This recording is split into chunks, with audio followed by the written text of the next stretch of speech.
merging of the Indianapolis Police Department and the Marion County Sheriff's Department Law Enforcement Branch resulted in the increased size of patrol areas with fewer officers to work them.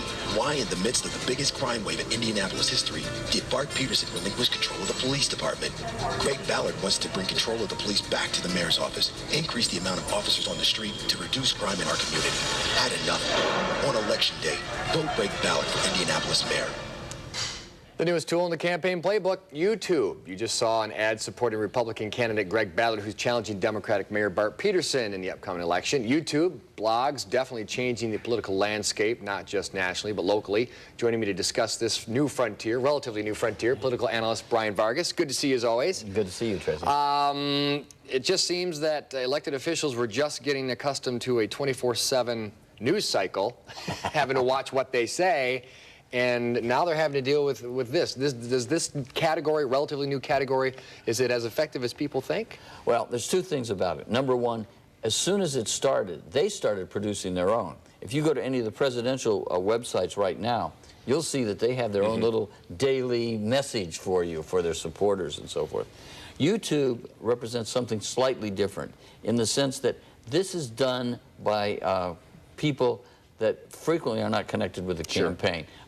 There's a dispute over whether or not this is an official Ballard issue or not. It doesn't really matter. It's also the demographic that watches it. YouTube, MySpace, Facebook, those are young people kinds of things.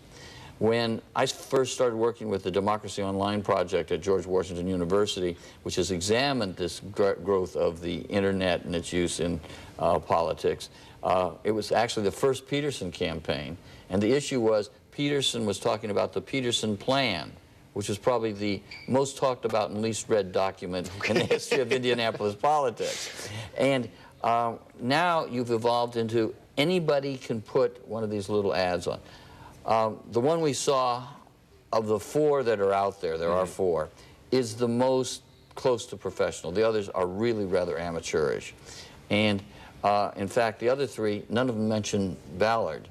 And if you think about it, the old saying, you can't beat somebody with nobody, he becomes nobody in those. Okay. In this one, this is a Ballard ad. It's clearly there. He's attacking on two issues that he's raised, one about crime, the other one with the slogan, "Had enough." He's trying to capitalize on the supposed anger of the voters. But is this effective, this viral advertising? It's relatively inexpensive and there's not a direct connection, but is there a way to measure, or is it just we can't afford not to react because this candidate, our opponent, is doing it this way?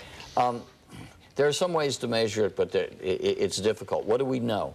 It's a young person's kind of medium. And although nationally, the head of the Edwards campaign is a guy by the name of Joe Trippi, who did this very sort of thing for Howard Dean and raised a lot of money. It can raise money. It probably has a minor effect in the election.